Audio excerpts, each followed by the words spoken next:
Launched for the first time in 2021, the Alcazar was brought out during the pandemic times.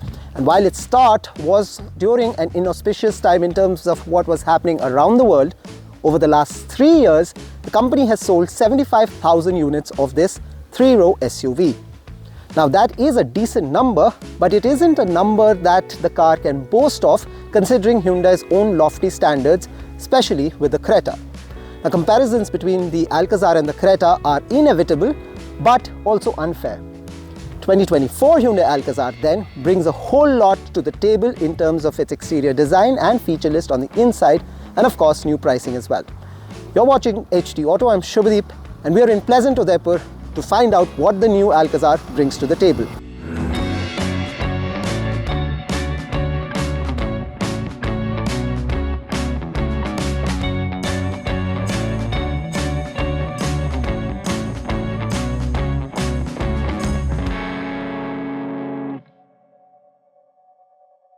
We are assessing the updated Alcazar on 4 basic pillars: looks, comfort, features, and drive. And as always the case, looks are quite subjective, and this is where we start from. The dimensions haven't changed, but the exterior styling sure has. Gone is that prominent radiator grille on the face of the previous Alcazar, and instead, the front has a more rounded profile, much like the 2024 Creta. The H-shaped DRLs make their Alcazar debut, and a light strip on the nose is also new for the model. The bumper too has been revised. The alloy design on the 18-inch wheels have been refreshed and looks much better now. The light signature at the rear too has been updated. So while the sill-out remains the same, the midlife updates on the outside are enough to keep new buyers interested. Does it work?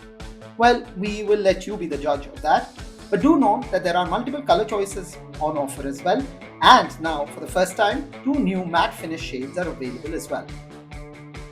Inside, I can tell you confidently that the updates are mostly nicer. The second row captain seats, for instance, seem more plush and now come with leg support extension. The Alcazar continues to come with both 6 and 7 seat layout option. The test vehicle that we had the 6 seat layout. There's also the second row seat ventilation, a new fold-out tray with a fold-out cup holder, a manual window shade, AC vents, charging points. All of these make this the ideal part of the cabin. Leg and knee room, however, still isn't the best, especially if a tall driver pushes his seat back, and the armrests wobble quite a lot underway. The third row too remains strictly for kids or pets. AC vents, blower speed dials, and charging points are still here, but these still won't convince anyone to park themselves in for a long period. All 3 rows up, there is 189 liters of boot space, and that's fine for 2 carry-on bags. But fold the last row down and there is 580 liters of suitcase area. Of course, the second and third row seats can be folded in a variety of ways for further customization, depending on if one chooses the 6 or the 7 seat layout. Is the Alcazar more comfortable than before? Sure, but depends on where you are at. The feature list remains a strong strength for the Alcazar with a 10.25-inch curvilinear display and a 10.25-inch all-digital driver display. The main display unit has thick bezels which make it appear smaller than it actually really is, but apart from that, it is one of the best in this segment in terms of touch response, glare negation, and crisp feed from cameras. A panoramic sunroof on the top, 8-speaker Bose sound system, wireless charging, electronically adjustable front seats with 2 memory sets, and the updated tan finish on the dashboard all combine really well. There is also a digicard function for mobile phones and Apple Watches, which allows you access and drive the SUV without the need for an actual key or an FOB. And that's great. In fact, the only major folly here is that support for Android Auto and Apple CarPlay is still through a wire and is not wireless. The Alcazar continues to come with both petrol and diesel, with both getting 2 gear options. In our test run, we had the 1.5-litre turbo petrol that came with the 7-speed DCT. The ride quality sure has improved over the preceding model, even though it still is a bit bouncy over bad roads. The cushioning on the seats help, And while it seems that the suspensions have been relaxed further, the Alcazar still won't be the best on broken patches, especially in the middle seats.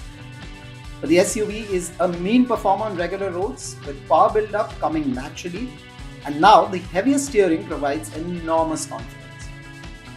The car, despite its length, does not shy to tackle corners, and while best for relaxed drives, can be sporty enough too, especially with the Sport Drive mode engaged.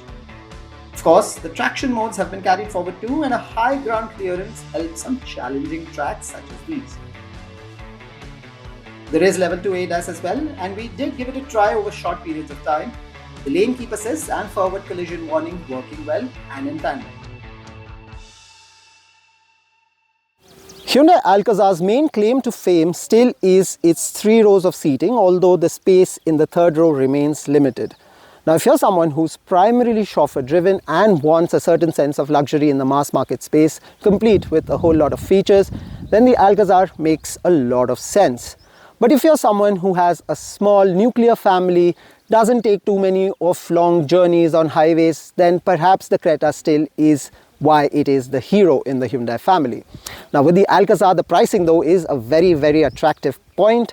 The base of the petrol version is at 15 lakhs, the diesel base is at 16 lakh, and the top end for both powertrains is at rupees 21.20 lakh, ex-showroom and introductory. Now what do you make of the Hyundai Alcazar? And if you decide to walk in to the Hyundai showroom, would you actually steal a second, third glances towards the Creta as well? Or will the Alcazar make perfect sense for your tailor-made requirement? Do let us know. In this episode though, that's all the time we have. Thank you for watching.